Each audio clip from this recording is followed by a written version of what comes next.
Hello, hello, hello. Welcome back to my channel. I am Monae and you are watching Life is Monae. So it is my birthday month and we bought some books. We probably bought more books than we needed to buy, but that's neither here nor there. This video will probably be up after my birthday has already passed, but this is still my birthday book haul. So in celebration of my birthday, I like to buy myself a couple of books. So for majority of this year, I have only really been reading fantasy books.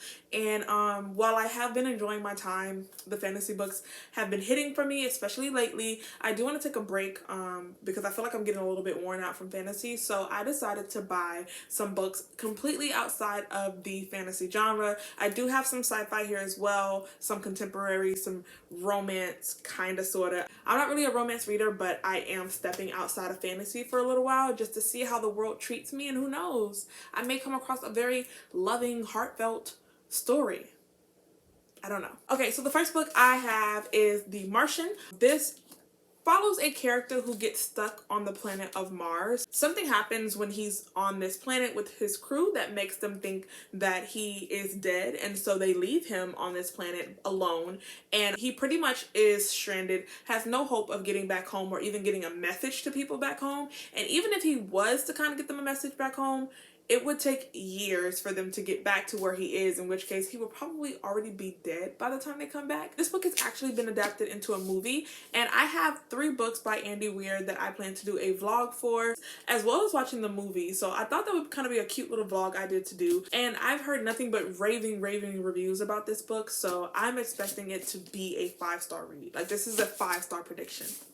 So the next book that I have by this author is going to be Hail Mary. This was a new release. It follows this character named Rylan who wakes up millions and millions of miles away from his home, and humanity is dependent upon him achieving his mission, except he doesn't even know his name. He has no idea what this mission is, and his crew members are dead and he's alone. So we're going to be following him as he, I guess, tries to regain his memory, figure out what his mission is, possibly save humanity. While I am pretty positive that this takes place in space, it doesn't specify if he's on a moon or Mars or some other faraway planet. It doesn't really say, so I am interested to see. I want to read his books in order of release, and so in my vlog this will probably be the last book that I read, just because it just came out literally a few days ago at the time that I'm filming this, of course. So I am looking forward to comparing the writing, especially because this author only has 3 books out, and I purchased all 3 books because that's just the Monae way. That's the way we do it. Of all of the books that this author has, this is the one that I am most excited for. We're following this character named Jasmine who lives on the first lunar colony in space, and she aspires to be rich, and she comes across this opportunity for her to kind of scheme her way into pulling off this heist that would make her rich enough to pay off the debts that she owes. While she's trying to conduct this heist, she gets caught in this web of conspiracy as other people are vying for control over the entire colony itself. There's a killer after her. She's broken the law. She's pissed off some very, very powerful people, and we're gonna see how she maneuvers that. The book looks to be only about 290 pages, so it is a very short story, and I'm expecting it to be short but impactful, or at least that's what I'm hoping for. I'm very excited for this one out of all 3 books, but I don't hear much about this, and it's probably not a fan favorite by this author, but you know, hopeful thinking. We're gonna see. I purchased Ace of Spades, and I bought this book probably about 4 days ago, and I finished it about 2 days ago because, you know, I was just that excited to read it. I don't want to put my reviews or thoughts on this book just yet, but I will tell you guys that I did end up giving it a 4 out of 5. I did enjoy it. This book follows 2 characters, 2 black students that go to this entirely white private academy. It is Gossip Girl meets Get Out, as there is an online bully that's targeting the only 2 black kids in the entire school, that's spilling secrets about them as they're looking to find out who Ace is and why this person is targeting them, and spilling all their secrets. Things turn a bit sinister, and I feel like that's just the perfect description of this book. Highly recommend. This book was so anticipated in the book community, and I will say that it was definitely worth the expectation and the hype around it. This one's not gonna let you down. So the ones we were meant to find, I know the cover is very misleading. This is actually like a sci-fi dystopian type book, which the cover would not ever let you to believe that, I know. We are following two characters. One is stuck on this island, has no idea how to get off, has no idea about her past or really how she came to be on this island. She just knows that she has this sister that she wants to get back to by any means necessary. We also follow another character who is debating on whether she should use the knowledge and technology she has in science to save humanity, because she's very unsure about whether or not humanity is even worth saving. I don't know how these characters relate to each other just yet. I don't know if they are the two sisters, but the synopsis doesn't really give us much to go off of. We just know that this is what the two characters are focusing on throughout the story, and I guess we'll see how they overlap, because this is called The Ones We Were Meant to Find, and so I'm guessing that they're gonna overlap at some point in the book.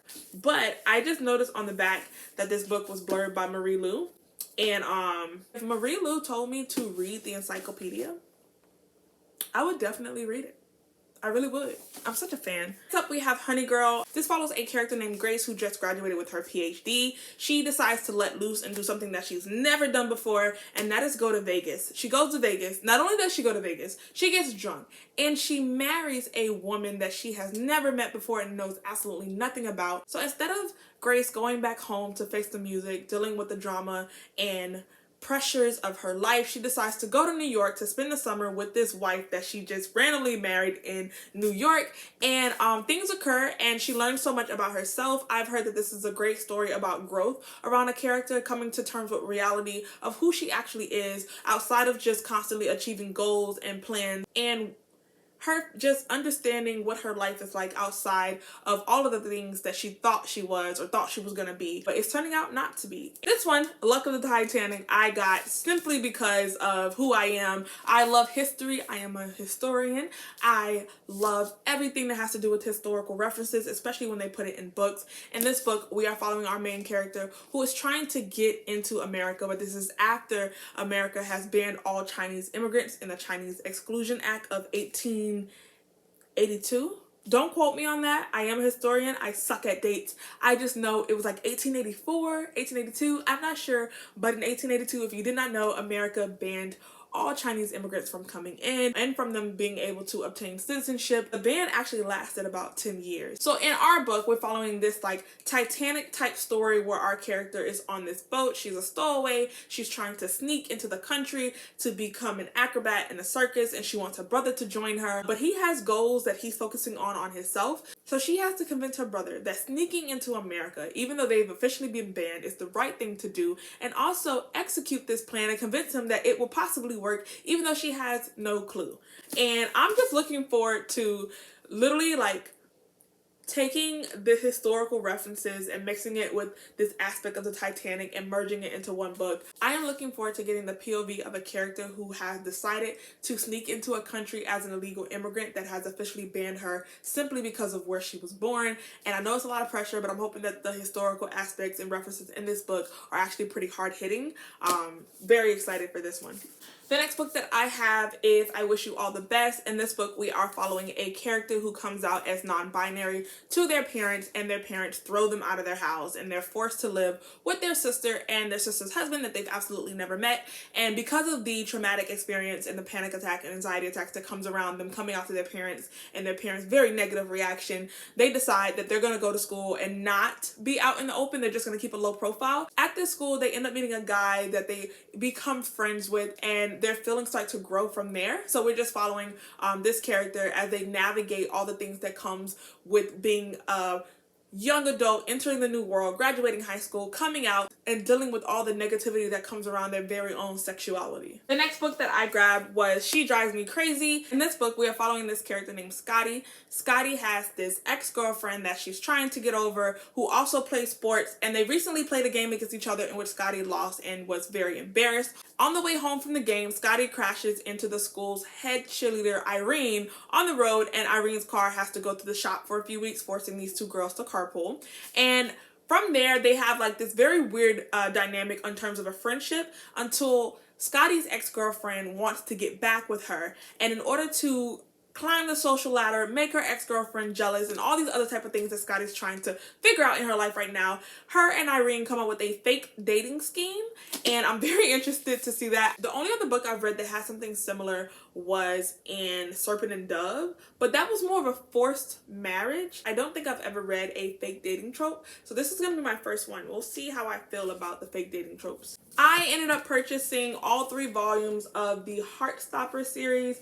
This follows 2 characters, one named Nick and one named Charlie, and I believe they start off as friends and then their friendship blossoms into this amazing love story. I'm hoping that it's cute and wholesome, and maybe it'll even make me smile. I don't read romance stories, but I like the idea of this being like short and simple. It's a graphic novel, should be over quick. One of the problems that I have with reading romance books is that I don't think they should be long. I don't see the point in reading a 300 or 400 page love story.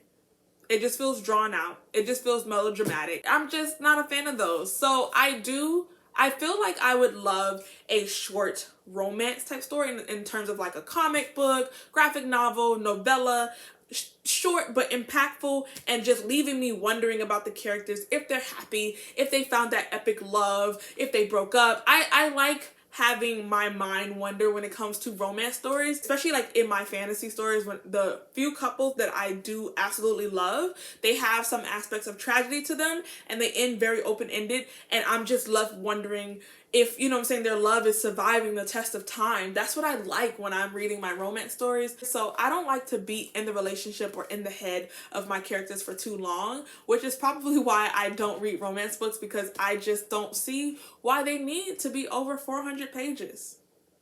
Especially when that's the entire plot. Nothing else is happening. The entire plot of the book is the romance. You should be able to wrap it up. It should not be long. So I'm hoping that I do like the aspects of romance in a shorter version. If you know any like romance novellas that are short that you love, leave them in the comment section below, because I will read those, okay? Make them 200 pages or less. Maybe even 250, I'll go for it. But 300, 400, 500 pages of romance, that's dead, okay? That's deader than dead. And while I was in the section picking up Heartstopper, I also decided to grab Bloom and Check Please, which are also graphic novels that include a romance. And so, yeah, we're just gonna jump in and see how we feel about this is gonna be my first time actually reading graphic novels. I don't recall if I did read a graphic novel. It has been years. A really long time. So this is gonna be my first time reading a graphic novel in a long time, and I'm hoping that I like them, because I have been enjoying shorter stories, shorter books, and if I can get it with pictures, that's even better. We'll see. So I have been reading a few books that have like this virtual reality online persona aspect, and I have been enjoying them both in like social media consuming a person's life or a video game aspect. And so I'm super excited for this one. The author of this book, Terry Miles, actually does podcasts, and on their podcast they come up with like these true crime, mind-boggling type stories for people to get into, and they kind of become consumed with. And his podcasts are super popular, and so Rabbit started off as a podcast that was really popular, and now the author has wrote it into the form of a book, and I'm very excited for this one. So in this book we have this game called Rabbit, and it has been around since 1959. They've only ever done 10 competitions, and the competitions are like so vast, everybody's into it, but everybody's online, so you have no idea who this person is. Round 11 of Rabbit is coming up, and we have this character named Kay who's super obsessed with the idea of Rabbit. Just because you don't know anything about it, the people who win, you have no idea who they are or what they win. Some people say that you join the CSI or the FBI. Some people say that you just become this billionaire. It's very mysterious and like ominous around the results of this game. So our character is trying their hardest to get into this 11th round of Rabbit, except one day they're approached by this billionaire who claims to be the winner of the 6th competition, who tells our character, Kay, that the game has been rigged, something's going wrong, and if they don't figure out what's happening with the game, the entire world will pay the price from whoever's manipulating this game in some way, shape, or form. But then this millionaire goes missing. Kay cannot find them, cannot track them anywhere. Kay misses the deadline to fix the game, and the game commences, and basically all hell breaks loose. And it sounds so intriguing, so gripping. I'm really looking forward to it just off the premise alone.